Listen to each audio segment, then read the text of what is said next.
My name is Alicia von Stamwitz. I live in St. Louis, Missouri. This is a story about two men. One was 18 years old and black. His name was Michael Brown, Jr. The other man is white, a 28-year-old police officer in the St. Louis suburb of Ferguson, Missouri. His name is Darren Wilson. On a hot August afternoon in 2014, the lives of these two men intersected. Brown was walking. Wilson was on patrol in his cruiser. Wilson blocked Brown's path and called him over to the vehicle. Then there was a conflict, a physical struggle. Wilson fired his gun twice, and Brown ran away, making it as far as 50 meters before he turned to face Wilson and was shot again. He then fell forward onto a yellow median strip and shortly afterward was pronounced dead. When Brown was fatally shot, it galvanized the community of Ferguson, a mostly middle-class city of 21,000 residents, 2/3 of whom are black. A small group of bystanders and residents marched to the Ferguson police station to demand answers. Brown allegedly had stolen a box of cigarillos shortly before encountering Wilson, but protesters presume Brown had been stopped by a police officer who had targeted him because of his skin color, the reason many black men in the St. Louis area are stopped every day. The day after the shooting, hundreds of residents from the wider St. Louis area joined Ferguson residents in protest. That evening, a riot erupted. The images from that night are as haunting as the images of the previous day. Helmeted riot police holding shields, batons, and guns loaded with rubber bullets, with police dogs standing menacingly at their side.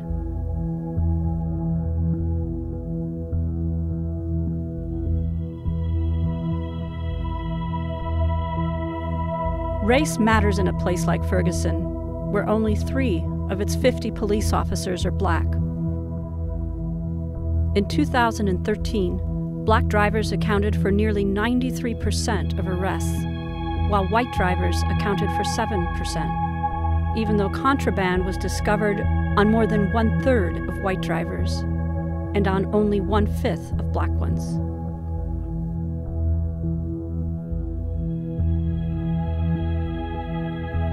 And if the shooting of Michael Brown confirmed to black Americans that law enforcement is biased against them, the announcement that a grand jury wouldn't press charges against Darren Wilson reinforced their conviction that the justice system is racist too.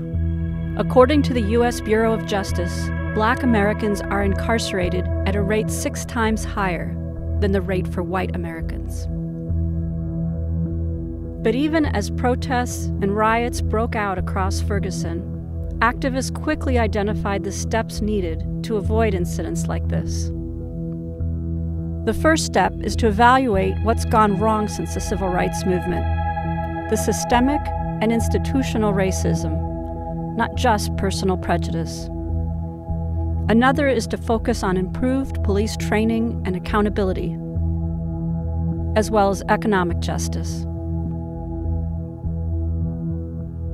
When do we want it? Now! What do we want? Justice! When do we want it? Now! No peace! No justice! No peace! No justice! No peace! No! Don't shoot! Hands up! Don't shoot! Hands up! Don't shoot! No peace! No peace! We shall overcome!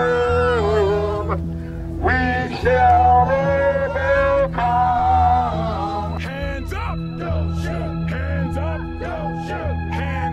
Each one of us has the power to say this is not how our story is going to end.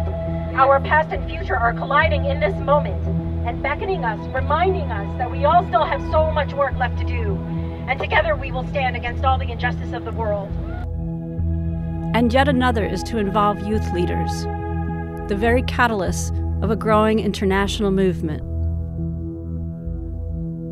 Although a charismatic leader like Dr. Martin Luther King energized the civil rights movement of the 1960s, members of this generation possess power in numbers, and they're accountable to each other.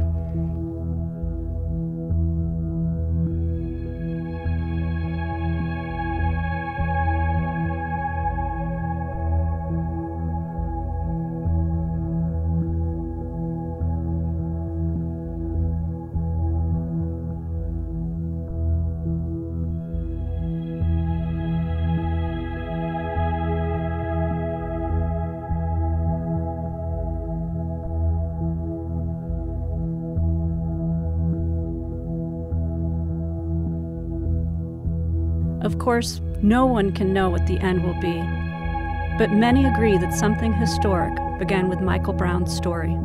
Though he may have had his youthful flaws, he may be remembered as the one whose death sparked a civil rights revival.